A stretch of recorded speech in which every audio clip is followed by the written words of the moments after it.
And I just want to say that throughout my first term and over the past 18 months, the United States has led a historic effort to dramatically increase the defense spending and to have equipment that no other country in the world has. When you look at Venezuela, when you look at Iran, essentially demolished their military in a couple of weeks.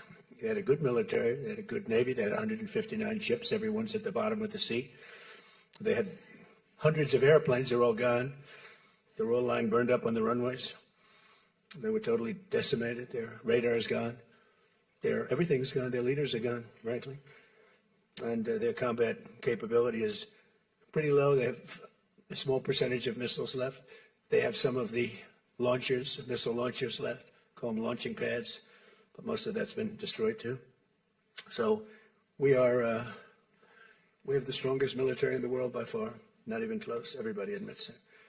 Last year's summit in the Netherlands was great also, and we achieved an unprecedented agreement to increase the annual defense spending, and it's the benchmark, raising it from 2% to 5% of GDP, which everybody said was impossible. And now they're all thanking me, and most of the countries have agreed to it. We have a couple of that didn't, but I have a feeling they're going to, and pretty quickly. In fact, today they were very positive. One of them in particular was, I didn't think, a good team player. Today was a great team player.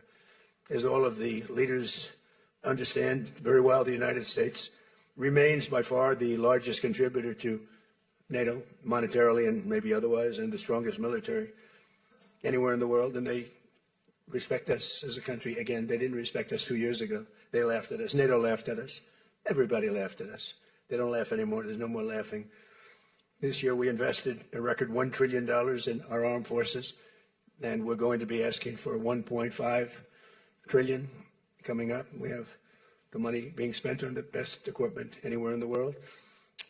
In the working session this morning, we discussed the progress other members are making toward the 5% target, and they're making great progress. Many of these countries are very rich, by the way. We don't have to feel sorry for them. But it doesn't mean they're properly protected. There's a big difference. Some have truly answered the call, and others are making big changes and will be answering the call. I think I can say in all cases they're going to be answering the call. And we'll be taking in over $1 trillion a year toward defense, and that's a tremendous amount of money. It's a big up. They were at 2%. They were actually at 1%. I got them to 2%. Then I wanted to get them to 5%, and we got up to 5% the last time. And they're, just again, if you could have seen the respect and the love in the room, and it's love really for the country, for our country. I don't want to say me because you'll say, oh, he's so conceited. He's such a conceited person. But they do. I mean, they like the job I'm doing. They said, we love you. These are grown people saying that. Isn't it nice? Maybe, I don't know, maybe they're trying to get to me. And in the way they did, because there was tremendous unity in that room. And I urge all nations to accelerate their plans to get the benchmark as quickly as possible. The benchmark is going to be that 5% number. That's the number it should have been for years.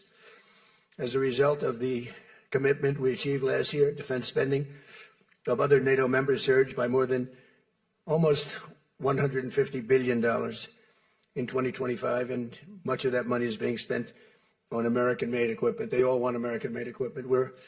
We're pushing very hard to have the defense companies, and they're great. We make the best equipment, the Patriots and the Tomahawks, and everything we have is considered to be the best. Not by me, it's everybody wants it.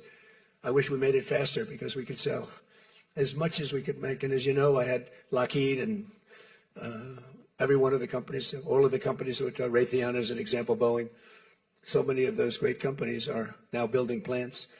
They had big plants, but they were using them 24/7. I said, that's not the way to do it. You have to build more plants. You don't have to just go overtime. No tax on overtime. Remember that, please? No tax on overtime. Those people are happy. But they were doing literally 24 hours to get the Tomahawks done and the Patriots done and all of the other defensive and offensive equipment done. It's the most sought after equipment in the world. You saw that with Venezuela, where they had a lot of great equipment that wasn't ours, and it didn't work. Our equipment works, but we have to produce it faster for other countries, for everybody, including ourselves. We have to produce it faster. So we think within a year and a half max, we'll be, instead of waiting for a year or 2 years, we'll be having it on a 2-week wait, maybe a 1-week wait. That's what I want.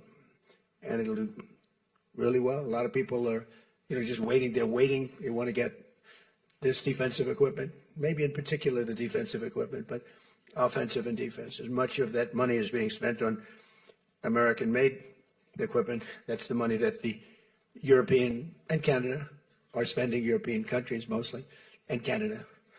And they're spending that with the United States, largely. And it's American-made, made in the USA, as we say. Weapons, munitions, supporting thousands of American jobs. This will increase. We have the highest number of jobs. Right now, we have the most people working in the United States that we've ever had in the history of our country. We have the biggest investment ever made, $19.2 trillion. That's 6 times more than we've ever had. Think of it, 6 times more. And what did that were tariffs. Without the tariffs, I think we would have done fine, like at about 2 or 3.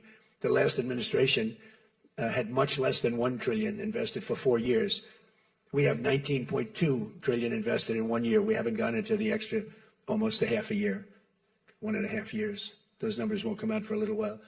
So we have 19.2 trillion, not billion, not million, trillion with a T, invested in plants and equipment that's being built all over the country. Eli Lilly is building plants, big drug, Merck, all of them, the drug companies are building. The car companies are building like crazy. In fact, as you probably saw a big announcement yesterday, Toyota is leaving Mexico and they're going to build one of the biggest car manufacturing plants in the world in Texas. That's because of the tariffs, because we don't mind if you build in Mexico, but if you build in Mexico, you have to pay 25% tariff. If you build in Japan or if you build in any place, China is a much higher tariff. It's just 100% tariff because we don't want to lose our jobs. We don't want to have our workers lose their jobs. We have the largest number of plants being